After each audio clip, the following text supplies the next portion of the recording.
Nicolas Dupont-Aignan, bonjour et merci d'être avec nous ce matin. Est-ce que vous nous entendez bien? Très bien, et j'espère que vous m'entendez. Bonjour à tous. Tout à fait. Alors, on est ravis de vous retrouver puisqu'on vous reçoit régulièrement et c'est la première fois de cette saison. On espère que vous pourrez profiter de notre nouveau studio prochainement. Alors, on est ravis de vous avoir puisque l'actualité est brûlante et sur bien des sujets. Je vous propose peut-être de commencer par donner votre avis sur la politique politicienne, puisque c'est votre métier de faire de la politique. Donc, sur ce choix de Monsieur Lecornu comme Premier ministre pour Emmanuel Macron. Je ne fais pas de la politique. Je sers mon pays, ou du moins j'essaye. Et c'est peut-être ma différence avec d'autres. Euh, Permettez-moi Mm, cette petite Vous remarque avez raison. au préambule. Mais la nomination de Monsieur Lecornu, c'est une gifle aux Français. Voilà. Mm. C'est-à-dire que on recommence, c'est toujours les mêmes. Tourner manège, voilà. Tourner manège, un triste manège. Alors c'est pas la personnalité de Monsieur Lecornu qui est reconnu comme un homme courtois et habile, mais c'est le principe même de toujours vouloir forcer la porte, forcer la main et ne jamais tenir compte du suffrage universel. Et c'est l'esprit, comme la lettre d'ailleurs, des institutions qui est bafoué. Et je ne vois pas comment on peut sortir d'une crise politique aussi profonde sans un appel au peuple. Et pour moi d'ailleurs, c'est pas tant la dissolution qui changerait quoi que ce soit, c'est le départ d'Emmanuel Macron. Et en disant cela, et j'insiste là-dessus, je ne suis pas factieux, je ne veux pas créer le chaos, parce que j'entends ça chez certains, d'ailleurs même dans l'opposition, au Rassemblement national.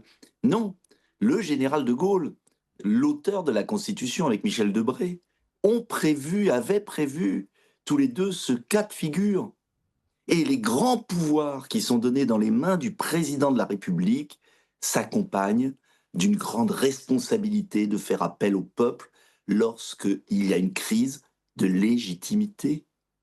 Donc, c'est insupportable pour moi d'entendre une mauvaise lecture de la Constitution qui nous place dans une impasse politique, économique et sociale. Mm. On comprend bien qu'effectivement, Emmanuel Macron aujourd'hui est à une place qu'il ne devrait probablement plus occuper, en tout cas qu'il devrait remettre en question auprès du peuple. Néanmoins, Nicolas Dupont-Aignan, on a vu qu'il y avait l'un de ses fusibles qui a sauté, François Bayrou. Est-ce que vous étiez satisfait de cette chute de François Bayrou? Mais oui, simplement, le fusible saute à intervalles réguliers. C'est que l'installation électrique est défectueuse.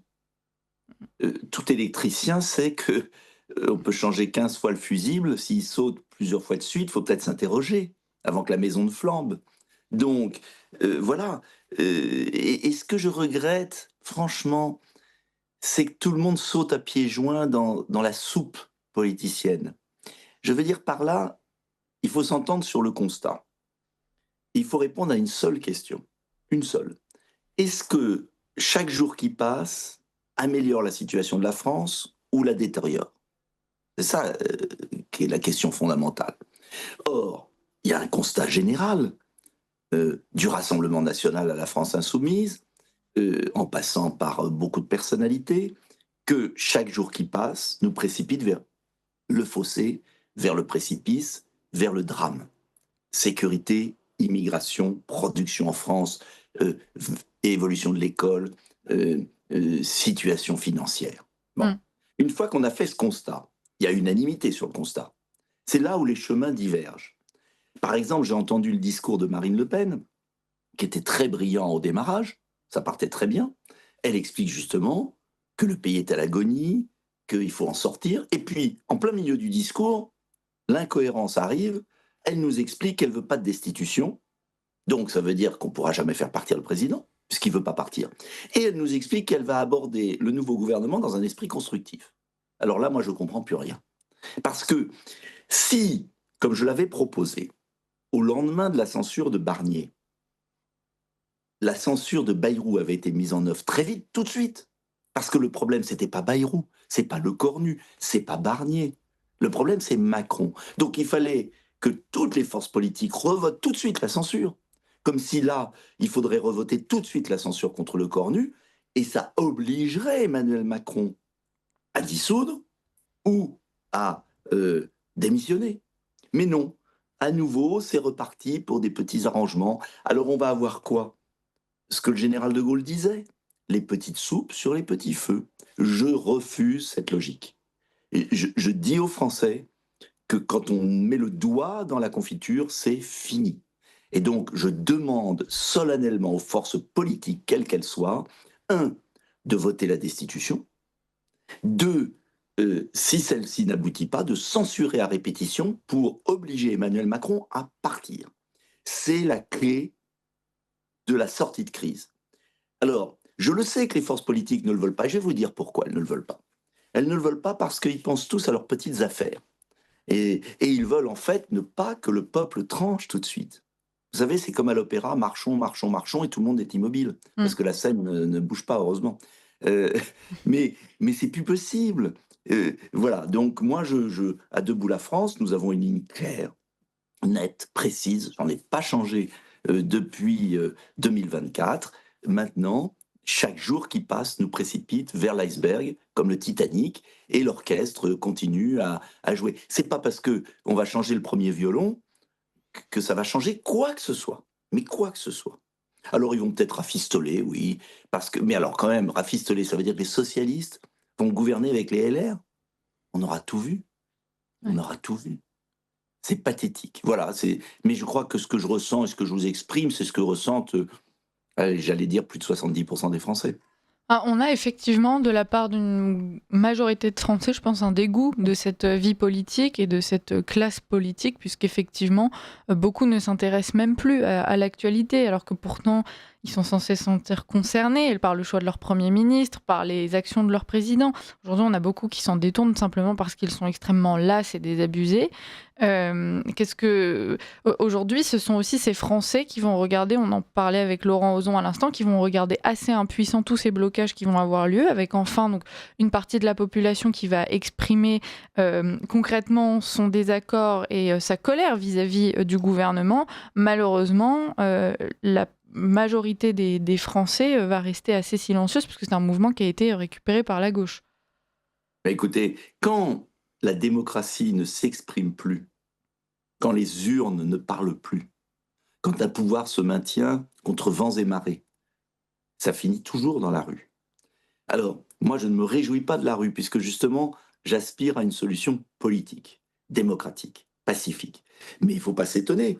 Et puis, vous avez Mélenchon qui souffle sur les braises. Et je regrette qu'on laisse à Mélenchon ce rôle. Ah oui, parce que tous les jeux politiciens auxquels participent les patriotes vont détourner une population vers Mélenchon, et c'est extrêmement grave, extrêmement grave. Donc, il faut que, je crois que si je devais résumer, il ne faut pas laisser à Mélenchon la récupération de la rue. Il ne s'agit pas non plus nous-mêmes de partir dans l'excès, mais en revanche, il y avait aujourd'hui des choses simples à faire, ce que Debout la France a recommandé, mettre un drapeau français à sa fenêtre, tout simplement, euh, euh, un geste civique pour montrer qu'on n'est pas d'accord. Et puis, deuxième point, c'est aussi très important, préparer l'avenir. Parce que ce que je remarque aussi, c'est que les forces d'opposition, finalement, pataugent, pataugent dans le marigot, mais on ne prend pas assez de hauteur sur ce qu'on veut pour la France. Et au moment où les Français se découragent, je veux leur adresser un message d'espérance. On peut résoudre les problèmes du pays. On peut. Mais pour ça, il faut présenter un projet, c'est ce que je ferai le 20 septembre prochain, lors du congrès de Debout la France, un projet très concret pour dire comment on va s'en sortir ensemble. Parce que si les gens sont aussi dégoûtés de la vie politique, c'est qu'aussi les médias, à l'exception de quelques médias indépendants comme les vôtres, les médias en fait montrent toujours les problèmes sans jamais donner la parole aux personnalités différentes qui ont des solutions. Or, il y a des choses à faire rapidement.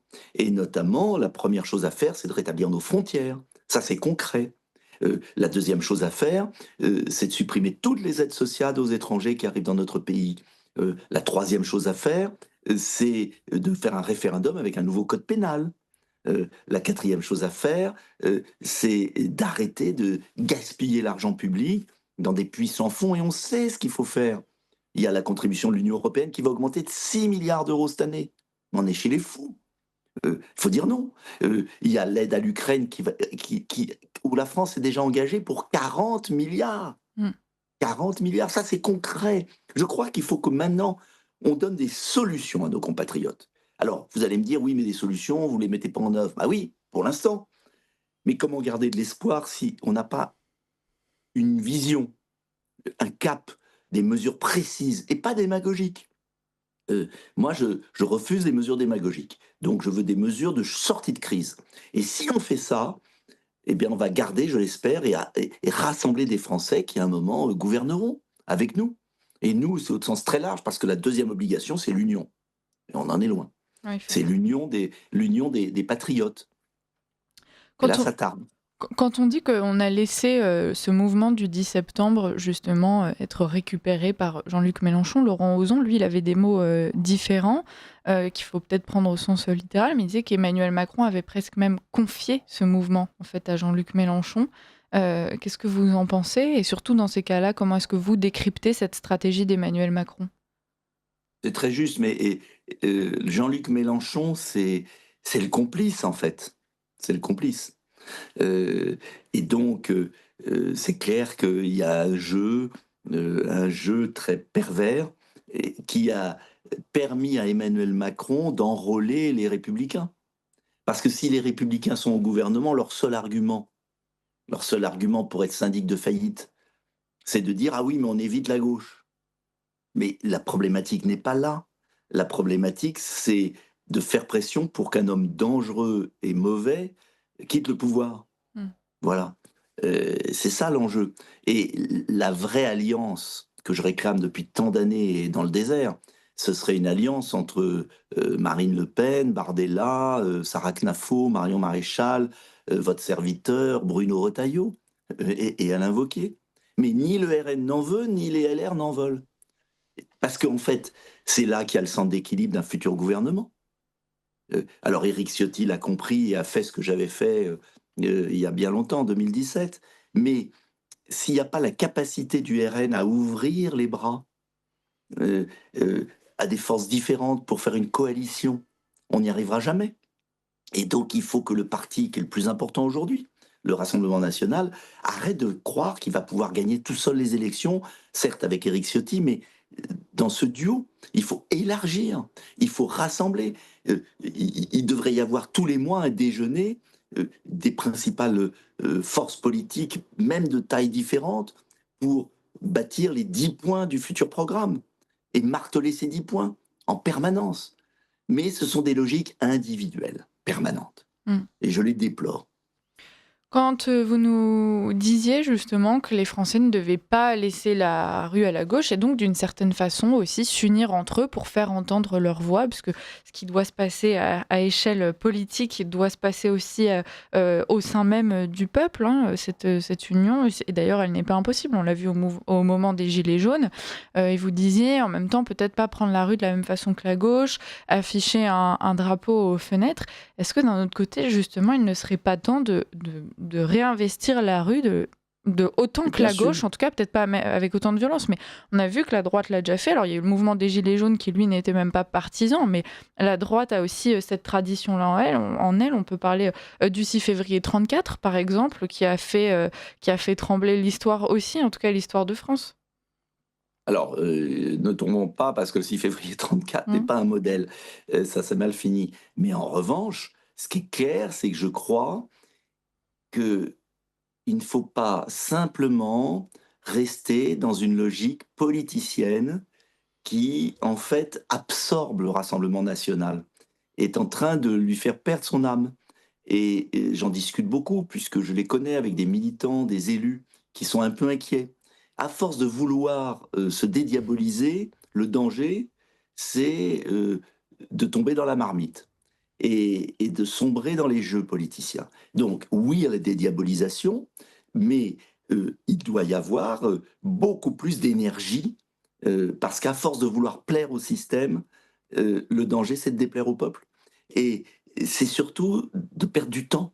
Donc moi, je revendique, oui, plus d'actions, de terrain, plus, de franchise et je pense que quand on regarde ce qui se passe dans les autres pays, ceux qui ont gagné à l'étranger, regardez Trump, regardez, Orban, regardez, Meloni même au début. Après, elle s'est un peu bon, pour des raisons financières. Mais les discours étaient d'une force incroyable. Ils cherchaient pas à plaire au système, ces gens-là. Ils en étaient pas complices d'une certaine façon. Ils rentraient dedans. Donc, mais quand je le fais, on me traite de tous les noms. Mais je crois qu'il faut vraiment être clair. Quelles sont les 10 premières mesures à prendre? Quelles sont les 10 mesures que l'on prendrait si on arrivait au pouvoir? On les connaît, mais il n'y a pas accord général, hein. Et donc là, je pense qu'il faut être beaucoup plus carré, beaucoup plus ferme. Si on croit que c'est en plaisant aux journalistes, que c'est en plaisant au système, que c'est en faisant des ronds de jambes qu'on va y arriver, on se trompe. Le système est en train de balader le Rassemblement national, de l'amener où il veut. Et je crois vraiment que c'est une illusion. Je pense au contraire qu'il y a besoin de politiques très claires, avec des gestes forts, et on les connaît. Et le 20 septembre, je dévoilerai ces 10 décisions immédiates qui peuvent être prises et qui peuvent tout changer et redonner confiance. Parce qu'en fait, le problème de fond, c'est la confiance. Il n'y a pas de démocratie sans confiance. C'est pas possible. Et la confiance, elle est abîmée par les jeux politiciens. Et pourquoi le général de Gaulle est revenu en 58? À votre avis, c'est pas parce qu'il a magouillé au Parlement. Il a refusé ses magouilles. Il s'est mis en surplomb à l'extérieur. Et c'est par l'extérieur qu'on y arrivera. C'est pas en finassant avec le système. Le système, comment vous dire, c'est un piège, c'est des sables mouvants. On le voit bien en ce moment. Alors, est-ce qu'on va voter la confiance à monsieur Le Cornu parce qu'il va mettre un peu plus de ceci, un peu plus de cela, mais il faut voter la défiance tout de suite parce que Macron fait du mal à la France et qu'il faut le faire dégager au plus vite. Il faut être clair dans la vie. Voilà. Mm. Alors ça va peut-être choquer ce que je dis, nos auditeurs, mais moi Mm. je suis clair. Non, mais vous faites bien. On reste avec vous encore quelques minutes. Nicolas Dupont-Aignan, je rappelle la suite du programme aux auditeurs. On va être rejoint par Jonathan Sturel dans quelques minutes qui nous présentera sa chronique et puis on finira cette discussion avec lui. Et tout à l'heure à 8h20, nous retrouverons Fabrice Epelboin qui vous expliquera comment Macron continue de manipuler votre liberté d'expression en ligne, chers auditeurs. Nicolas Dupont-Aignan, quand vous nous parlez effectivement de cette opposition ferme, surtout générale, avec cette cohésion que vous appelez de vos voeux face à Emmanuel Macron, on sait aussi qu'Emmanuel Macron n'a pas pour habitude de se laisser faire et que l'une de ses stratégie préférée, c'est de se nourrir du chaos, donc aujourd'hui peut-être du chaos de la rue, mais aussi du chaos politique, pour pouvoir justement renforcer son rôle politique, sa posture, et est-ce que d'une certaine façon, s'opposer à lui de façon aussi franche et brutale, ça ne va pas le renforcer dans son rôle avec la possibilité pour lui de se présenter comme le garant de la stabilité ou bien de mettre le pays à l'arrêt. Il y a beaucoup d'auditeurs notamment qui s'inquiétaient de savoir si Emmanuel Macron, sous prétexte de crise majeure, ne pourrait pas se maintenir dans son rôle de président de la République. Mais rien que d'y penser, c'est de l'accepter, c'est tomber dans son jeu. Et donc, quand je dis une opposition ferme, ça veut dire rien laisser passer. Et deuxièmement, cela veut dire proposer des solutions rapides, fermes aux Français. Je prends un exemple. Emmanuel Macron veut nous entraîner vers la guerre. J'étais le seul à droite à voter contre l'accord avec l'Ukraine. Pourquoi? Parce que la plupart des autres de droite avaient peur de déplaire à l'opinion, aux journalistes, de passer pour pro-russe. J'ai jamais été pro-russe, jamais été voir Poutine de ma vie. Mais j'ai été le premier à dire, c'est quand même gonflé de faire baisser les retraites, de dérembourser les médicaments, d'augmenter les charges sur les entreprises et les PME pour donner 40 milliards, engager la France pour 40 milliards dans un conflit sans fin. Et maintenant, tous les faits me donnent raison. Donald Trump fait la paix avec Poutine dans notre dos. Et nous, on va s'épuiser dans cette guerre. Mais on est chez les fous, excusez-moi. Mais pourquoi on ne le dit pas? Pareil sur l'immigration. Pourquoi on ne dit pas clairement toutes les mesures de Bruno Retailleau? C'est un pansement inutile. Faut mettre l'armée à nos frontières. Il faut expulser massivement. Il faut à un moment prendre des décisions. Il faut supprimer toutes les aides sociales. Heu, et s'il le faut, il faut une révision constitutionnelle pour passer outre, le Conseil constitutionnel. Mais il faut pas avoir peur de le dire. Mais pourquoi l'opposition est si molle? Mais comment? Quand je dis molle, ça ne veut pas dire que je demande qu'on aille, prendre l'Élysée comme la Bastille, mais c'est qu'il faut dire aux Français: «Voilà, nous ferons ça et nous ne transigerons sur rien». C'est comme ça que Trump a gagné. Mmh. Comme C'est pas ça en et faisant des ronds de jambes au Parlement avec les uns et les autres. Mais comment on peut être aussi déconnecté de la réalité? Et je peux vous dire que quand, un président de la République a 15 de confiance, c'est qu'il est mal en point. Mais ouais. en fait, il tétanise les oppositions. C'est curieux d'ailleurs, il les tétanise. Mais moi, j'ai pas peur de lui.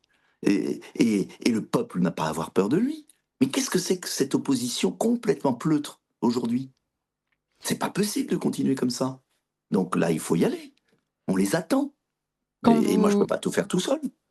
quand vous dites que c'est grâce à cette fermeté que les différents, dirigeants européens, plutôt, patriotes ont remporté leurs élections, c'est aussi d'ailleurs en s'exprimant et en n'ayant plus peur de se rapprocher, des médias dits présentés comme étant, alternatifs. Là où effectivement, en France, pour le moment, on a encore beaucoup de représentants de cette opposition qui ont peur, de passer sur ce genre de médias et donc on en sait quelque chose sur Radio Courtoisie. On les appelle de nos voeux. Certains franchissent le cap, d'autres sont encore timides et préfèrent justement soigner leur image pour garder la possibilité d'intervenir dans les médias du système. Et aujourd'hui, on voit justement que le calcul n'était pas bon, puisqu'il y a encore 2 jours, on découvrait que les gens qui les recevaient, comme M. Cohen par exemple, étaient de toute façon une espèce d'agent du Parti socialiste. Mais je vais vous dire une chose. Moi, je suis plus invité sur beaucoup de médias du service public, mais chaque semaine, avec mes petites vidéos, sur les réseaux sociaux, j'ai entre 3 et 9 millions chaque semaine de vues. Mm. C'est colossal. L'époque a changé. Alors pourquoi j'irais faire la danse du ventre devant monsieur Cohen, ou devant les autres qui passent leur vie, à nous assassiner? Mais c'est fini ce temps. L'époque a changé. Alors certes, il veut censurer les réseaux, il fait tout pour les censurer, et vous allez peut-être en parler, ou vous en avez parlé, je ne sais plus.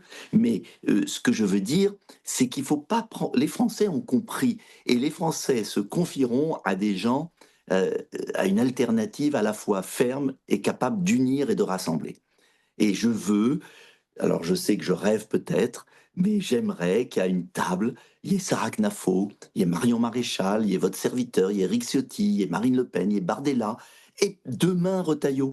Et si tout le monde se met autour de la table, eh bien vous verrez, et Philippot, et qu'on n'exclut personne, et que c'est l'addition de nos sensibilités qui fera notre force. Mais non, aujourd'hui c'est impossible. Est-ce que vous C'est pensez un- que ça permettrait ça de gouverner dans la stabilité? Parce que l'union des forces, on voit ce que ça peut donner avant pour récupérer le pouvoir. On a vu par exemple que la façon dont la gauche s'est mobilisée au moment de dernières législatives lui a permis de compenser l'avance magistrale qu'avait le Rassemblement national. Néanmoins, par la suite, on voit qu'à nouveau, cette grande alliance se déchire. Est-ce que ce ne serait pas le même scénario? Mais le problème de la démocratie, même le général de Gaulle, qui a sauvé la France, quand il est revenu au pouvoir, a fait une alliance, une coalition avec des centristes, ce qu'on appelait les indépendants, même le général de Gaulle qui avait sauvé la France. Alors pourquoi Marine Le Pen, qui malgré toutes ses qualités n'a pas sauvé la France, refuse-t-elle d'inclure Sarah Knafo, d'inclure Dupont-Aignan, d'inclure Marion Maréchal? Enfin, c'est quoi cette histoire de fou? Et pourquoi le Rassemblement national, à un moment, ne dit pas à Retailleau, rejoignez-nous au lieu de servir la soupe de Macron? Et puis, il y aura des compromis. Mais moi, je préfère qu'il y ait une discussion de compromis entre le Rassemblement national et certains LR. Il y en a quand même 13 qui ont voté contre le gouvernement, personne ne l'a noté. Plutôt que d'avoir cette soupe indigne qui est en train de se produire autour de Le Cornu, comme elle a essayé de se produire autour de Bayrou. Je demande vraiment au Rassemblement national, qui est le plus gros parti, de changer de braquet. C'est vital. Alors je sais que ça ne va pas leur plaire que je dise ça, mais ça m'est égal, parce que moi je n'ai qu'un objectif, c'est faire accoucher d'une alternative rapide, ferme et claire, et rassembleuse. C'est la seule solution pour la France. Et on est tout à fait capable tous de s'entendre sur des mesures pour la sécurité, contre l'immigration, pour les entreprises, les PME qui produisent en France, pour mettre le mérite à l'école, le drapeau, l'uniforme à l'école, heu, pour, revoir notre système de santé. Enfin, tout est écrit, on sait tout ce qu'il faut faire. Mais cette dispersion des forces est aujourd'hui, au moment où le Titanic fonce vers l'iceberg, criminelle. Donc j'appelle à la raison et je sais que nos auditeurs veulent l'union et qu'ils en ont assez de toutes ces histoires. Ils ne veulent aucun compromis avec Macron et ils veulent l'union. Mmh. Voilà. Et aujourd'hui, on est encore parti pour à nouveau 6 mois de petites histoires et pas d'union. Ça, c'est insupportable, en tout cas pour moi. Mmh. Et pour, beaucoup de Français aussi, j'imagine. Merci Nicolas, Dupont-Aignan. Vous nous Merci à vous. disiez: «C'est fini ce temps et l'époque a changé». Effectivement, on a aussi beaucoup de Français qui appellent à un renouvellement de la classe, politique et on reçoit, donc tout de suite Jonathan Sturel qui va nous parler dans sa chronique de Louis Sarkozy. Alors est-ce que justement c'est, un fruit de ce changement ou est-ce qu'au contraire, ce n'est qu'un clone de ce qu'on avait, déjà avant? Je pense que Jonathan Sturel nous en dira plus. Nicolas Dupont-Aignan, merci de rester avec nous le temps de cette rapide chronique qui sera une parenthèse dans notre discussion. On terminera ensuite cet entretien tous les trois, donc vous-même, Jonathan Sturel et moi-même. Jonathan Sturel, bonjour et merci d'être avec nous. Bonjour, merci de m'accueillir une nouvelle fois. Effectivement, je parlais de Louis Sarkozy. Vous connaissez sans doute cette série de petits livres destinés aux enfants qui avait été créée dans le milieu des années 1950 et qui s'appelait Martine. Martine était le personnage principal de ces albums qui déclinaient sa vie sous toutes les coutures. Alors vous aviez Martine à la plage, Martine fait du poney, Martine va au théâtre, Martine fait ses courses, etc., etc.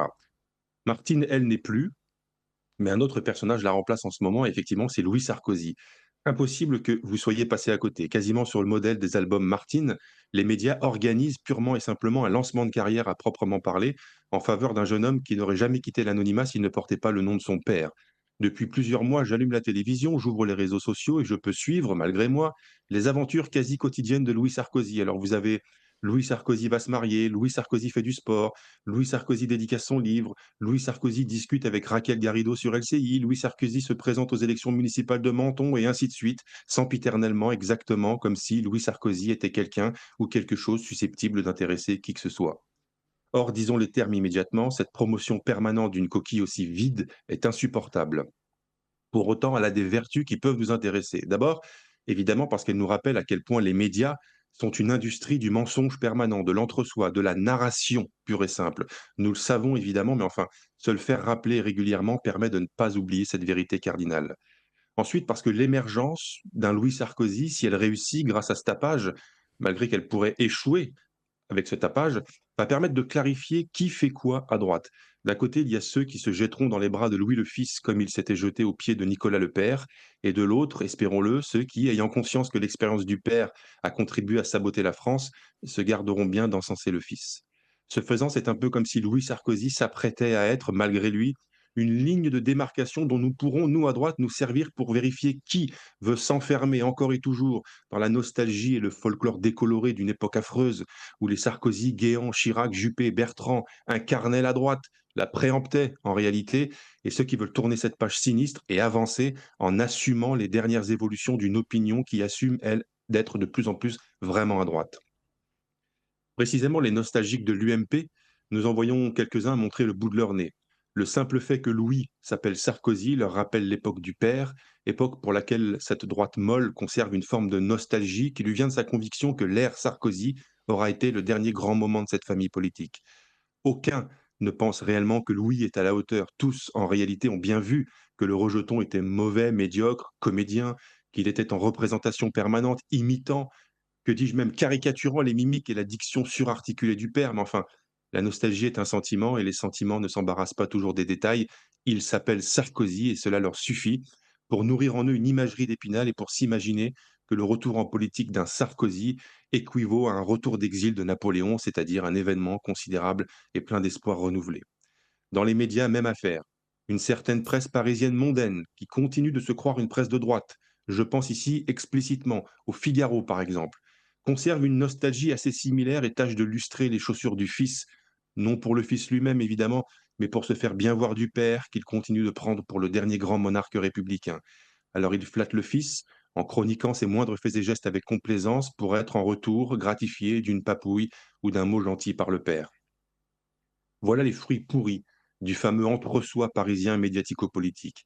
À cause de ses mauvaises habitudes de fonctionnement, ses vices et ses flatteries, ses renvois d'ascenseurs et ses accommodements de caste, nous voilà rendus en 2025 à supporter le spectacle affligeant qui consiste à imposer Louis Sarkozy, coquille vide, je l'ai dit, si jeune et déjà boomer dans l'âme, défendant des positions absurdes et molles que ne renieraient pas Alain Juppé ou Xavier Bertrand.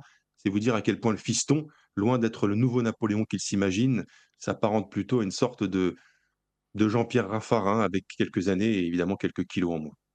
Hier, Louis Sarkozy se déclare candidat à la mairie de Menton. Les médias nationaux relaient l'information comme s'il s'agissait d'un événement. Il y a environ 35 000 communes en France. Est-ce que les médias nationaux vont faire une alerte info pour annoncer les 35 000 candidatures? Non, bien sûr que non. Les médias nationaux ne s'intéressent qu'aux gens connus. Et comme ils s'échinent depuis des mois à lancer la carrière de Louis Sarkozy, ils ont réussi, à force de chroniquer chaque aspect de son existence, à le faire suffisamment connaître pour que cela justifie maintenant d'annoncer en grande pompe sa candidature à une mairie comme s'il s'agissait d'un grand événement national. Voilà le système dans tout son vice. Il crée des personnages, fait le nécessaire pour les rendre incontournables dans les médias afin de leur permettre de le devenir ensuite dans la politique. Il nous reste cependant un espoir, à Menton, où va se présenter Louis Sarkozy l'année prochaine. Alors, habitant de Menton, électeurs de cette ville, par pitié, n'élisez pas ce centriste prétentieux et boursouflé, ce gamin faussement moderne qui nous renvoie 25 ans en arrière et ressuscite les vieilles lunes programmatiques et idéologiques des anciens barons de l'UMP, qui se fiche bien de vous et de votre ville, qu'il ne vient utiliser que pour se fabriquer un habit pour ensuite investir la politique nationale. Par pitié, électeurs de Menton, mettez un terme à cette mascarade, dégonflez cette baudruche en ne votant surtout pas pour elle et épargnez ainsi à la France le calvaire néo-sarkozyste que les médias veulent lui imposer. Électeurs de Menton, d'avance, merci. Merci Jonathan Sturel pour cette chronique. Vous restez avec nous. On en discute avec Nicolas Dupont-Aignan.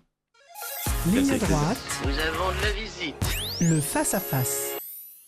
Alors Nicolas Dupont-Aignan, vous étiez avec nous lorsque nous entendions donc la chronique de Jonathan Sturel. J'ai vu que vous souriez par moment. Est-ce que vous voulez réagir peut-être déjà à cet avis sur Louis Sarkozy, lapsus? Ben, je pourrais signer cet éditorial, donc j'ai rien à ajouter. Qu'on soit clair, un enfant de personnalité politique a le droit de vouloir s'engager. Mais là, il a été lancé comme une marque de yaourt. Et on sait pourquoi il a été lancé. Son parrain, et n'oubliez pas, Monsieur Bouygues, le patron de TF1. Donc on sait pourquoi LCI l'a reçu au début. Voilà. Donc ça fait partie de cet entre-soi insupportable. Et d'ailleurs, ça ne rend pas service à ce gamin. Moi, je suis assez sceptique sur le jeunisme qui s'est emparé de la vie politique. C'est pas parce que je suis plus vieux, c'est parce que j'ai commencé très jeune. Mais j'ai commencé très jeune dans la discrétion, à sonner aux portes de ma ville et à défendre ma ville hier. Et c'est, comment dire, c'est par le travail, l'acharnement, la lecture, l'étude qu'on peut mûrir et apporter à notre pays quelque chose. Et j'avoue que je suis un peu, alors c'est peut-être moi qui suis décalé, mais pour moi la politique, c'est l'aboutissement d'une réflexion, de lecture, d'une vision de l'histoire de la France. Or, avoir des produits politiques qui n'ont jamais lu, qui ne connaissent pas bien l'histoire et qui ont des conseillers en com, ça rend le monde politique désincarné, creux. Et si d'ailleurs Philippe de Villiers a autant de succès en ce moment sur CNews, c'est parce qu'il incarne quelque chose, il est incarné, il vibre. Et donc, je crois que cette période du TOC, qui a été la période Macron, parce que Macron a été lancé comme ça, 67 couvertures de magazine People pour Macron et Brigitte. 67. Je ne sais pas si vous réalisez ce que ça veut dire. Donc, et on a vu ce que ça donnait. Donc, est-ce qu'on veut recommencer avec le jeunisme? Ouais. Est-ce qu'on croit... Enfin, est-ce qu'un chef d'entreprise ou une grande entreprise multinationale mettrait à sa tête le stagiaire qui vient d'arriver? Jonathan... Enfin, je voudrais qu'on réfléchisse. Dans le monde d'aujourd'hui, traversée de tensions, dans le monde d'aujourd'hui, où la France affronte des défis colossaux, il est clair qu'il faut de l'expérience à l'Élysée, de l'expérience, de la sagesse. Euh, c'est fondamental, parce que sinon, on va retomber dans le vide. Ce qu'on a connu sur Macron, parce que si Macron échoue aussi lamentablement, c'est parce que je pense qu'il n'a pas eu d'abord l'expérience électorale, il n'a pas eu la maturité permettant de sentir les événements, de considérer le peuple, de le respecter. Or, on ne fait rien dans le mépris des gens. On ne fait rien dans l'artificialité. Et ça, je pense on va, j'en suis convaincu, avoir une époque où les gens réclament de la sincérité, de l'authenticité, de l'honnêteté. Parce qu'on ne redressera pas la France sans la confiance, et la confiance ne viendra pas avec des stratégies marketing. Ça, j'en suis convaincu. Et je ne veux pas être trop long, mais j'écoutais une vidéo de Kennedy, le ministre de la Santé, et qui disait une chose très juste, et disait que une mère de famille dans un supermarché, elle ne croit pas à la publicité. Elle achète les produits d'une mère de famille qui a un cerveau et qui aime ses enfants. Il disait, elle achète dans un supermarché en fonction de ce qu'elle croit du produit. Elle ne l'achète pas en fonction de la pub, de l'emballage. Alors certains le font, mais ils ne recommencent pas quand le produit est mauvais. Donc ça veut dire quoi? Ça veut dire qu'en politique, il faut que les Français aussi, qui nous écoutent, choisissent en cherchant un peu, en grattant un peu. Il vaut mieux aller dans un rayon moins visible pour prendre un bon produit.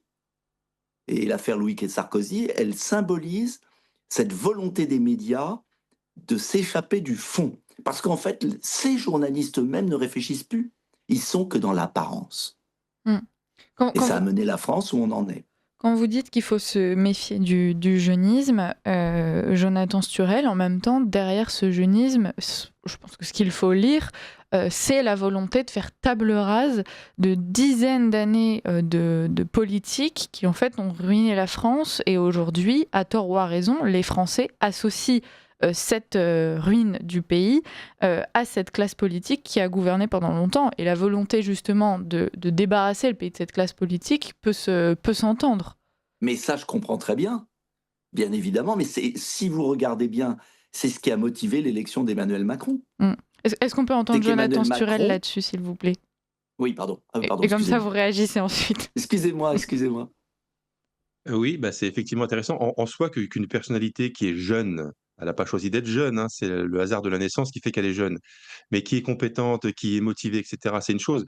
Ce que veut dire Nicolas Dupont-Aignan, que je remercie pour ses compliments à propos de ma chronique, il y a une différence entre jeune et jeunisme. Le jeunisme, c'est vraiment considérer d'un point de vue quasiment idéologique et mystique que le fait d'être jeune se suffit à lui-même et que quelqu'un qui est jeune, par définition, aura raison contre tous les autres parce que la jeunesse, c'est l'avenir, et cetera.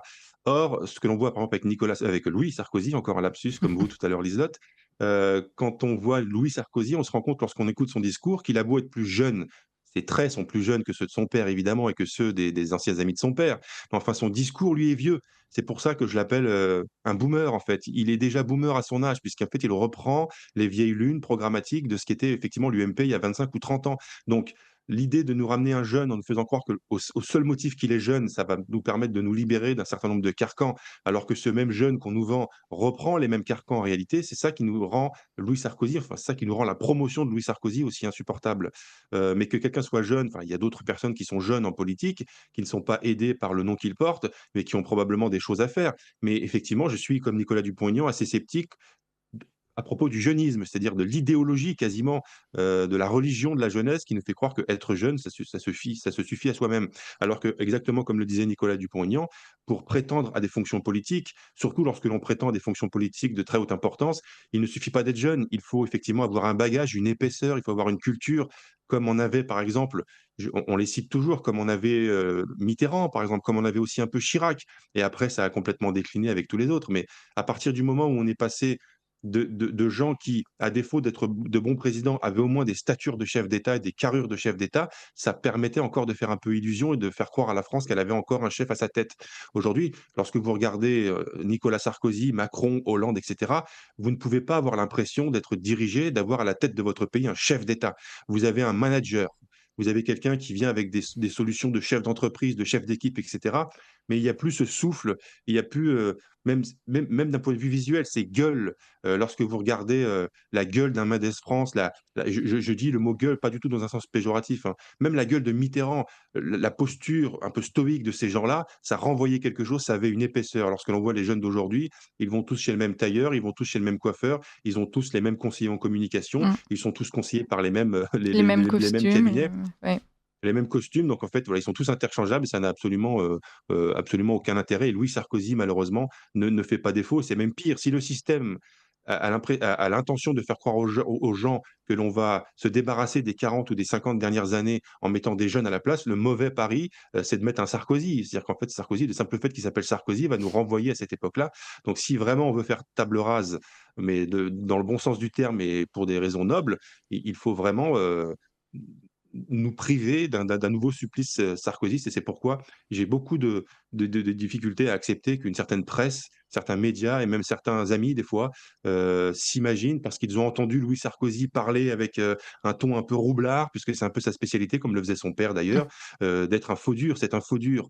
Et en fait, sous ces apparences un peu de faux dur, de rocker, etc., il y a une ligne programmatique qui est complètement désuète, où sur l'immigration, au lieu de contester l'immigration, il va nous dire qu'en fait, il faut en revenir à l'assimilation, et on revient sur ce fameux débat qui nous renvoie dans les années 90, alors qu'entre-temps, 10 millions de personnes sont entrées en France et que ce débat est complètement obsolète.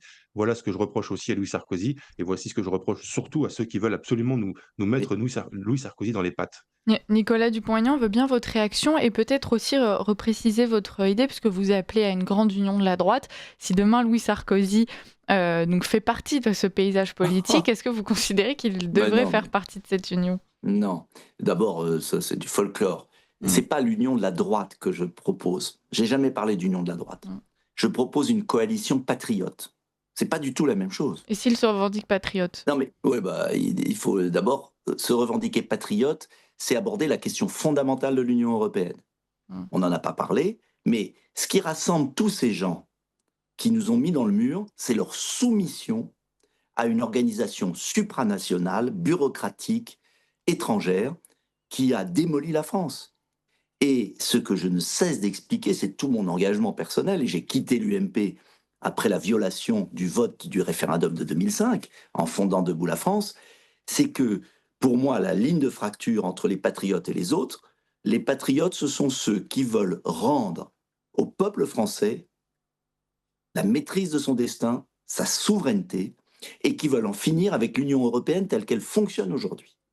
Moi, je veux dissoudre l'Union européenne pour recréer une Europe légère, des nations libres qui coopèrent entre elles, mais qui rend la souveraineté de nos frontières, de notre budget, de notre monnaie, on y passera, vous verrez, et de nos lois.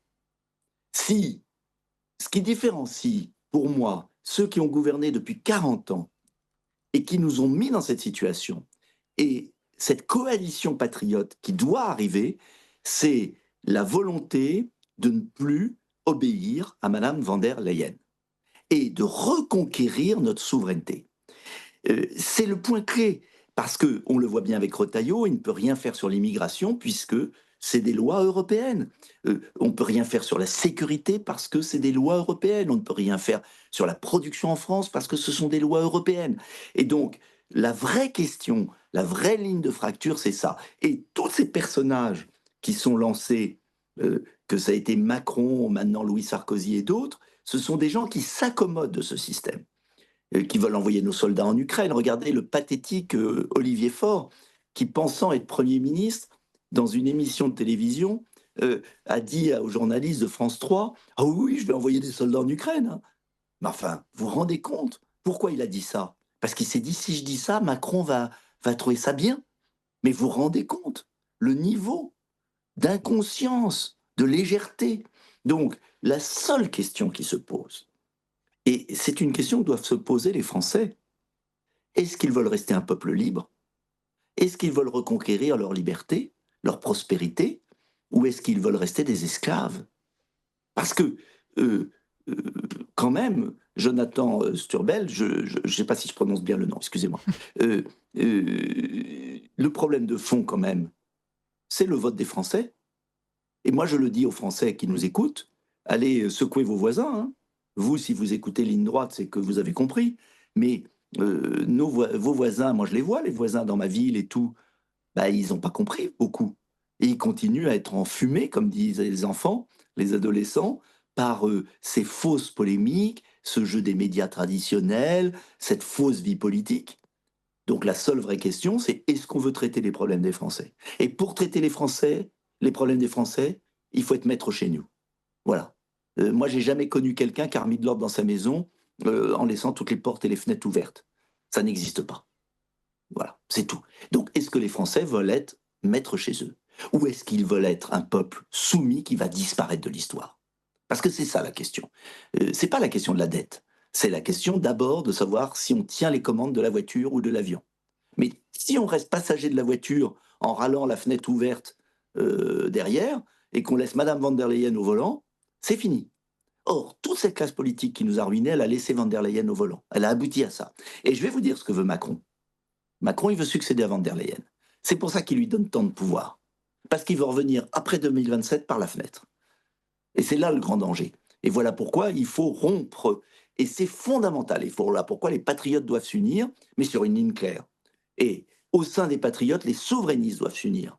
Et j'ai demandé 100 fois à Philippot et à Asselineau d'arrêter leur rivalité stupide et de s'unir. Parce que si vous voulez, il y a plusieurs familles dans les patriotes. Il y a les souverainistes, j'allais dire purs et durs, Philippot, Asselineau, moi-même, Onfray d'ailleurs, des gens qui viennent d'ailleurs, et puis il y a les patriotes moins souverainistes, mais il faut les unir aussi. Et puis là-dessus, il faudra se libérer de cette Union européenne qui nous interdit d'exister. C'est fondamental. Est-ce que le peuple français veut encore vivre? C'est ça la vraie question. Et c'est la question que je poserai à la présidentielle. C'est est-ce que vous voulez encore vivre? Mais maintenant, dépêchez-vous, c'est minuit moins le quart, ou minuit moins une. Et il ne reste plus beaucoup de temps. Hein. Jonathan Sturel, une réaction peut-être Sturel, voilà, excusez-moi. J'ai dit Sturel. Ouais, c'est pas grave. C'est pas grave, il arrive souvent qu'on écorche mon nom, c'est pas grave. Oui, bah moi, on En me l'a fait fait, 150 fois, alors je oui, me oui, bien venge. sûr. Non, je suis désolé. Exactement comme tout à l'heure, Nicolas Dupont-Aignan voulait contresigner ma chronique. Là, je suis obligé de contresigner tout ce qu'il dit, etc. J'y peux rien, je fais pas exprès, mais tout ce qu'il dit me paraît pertinent. Et d'ailleurs, je remercie Liselotte de nous avoir mis en contact aujourd'hui parce que je voulais vous féliciter, vous remercier même pour l'ensemble de votre œuvre, évidemment. L'une des vertus que je vous trouve, c'est celle du courage et j'en veux pour preuve, alors déjà l'attitude que vous aviez eue pendant la crise du Covid qui a été vraiment un moment très révélateur sur les lâchetés des uns et les courages des autres. Mais plus récemment, j'avais mis sur Twitter, enfin ça s'appelle X maintenant, un petit mot, à propos du Conseil constitutionnel dans lequel je disais qu'au-delà de savoir qui allait présider à ce conseil et cetera, c'est la question même dans un régime démocratique de l'existence d'un tel conseil où 9 sages non élus se permettent de pouvoir, dire non à une décision qui aurait été emportée par l'opinion populaire tout entière et vous aviez manifesté un accord, relativement, sur ce propos-là et j'avais trouvé ça courageux pour un homme politique de votre, niveau d'exposition parce que généralement lorsque l'on remet en cause l'un des leviers de fonctionnement du système institutionnel, on est tout de suite considéré comme étant un factieux. Si vous avez un propos qui n'est pas un propos d'apologie sur le Conseil constitutionnel ou sur les journalistes ou et cetera, on vous traite de factieux, de fasciste par définition puisque vous voulez remettre en cause les institutions et cetera.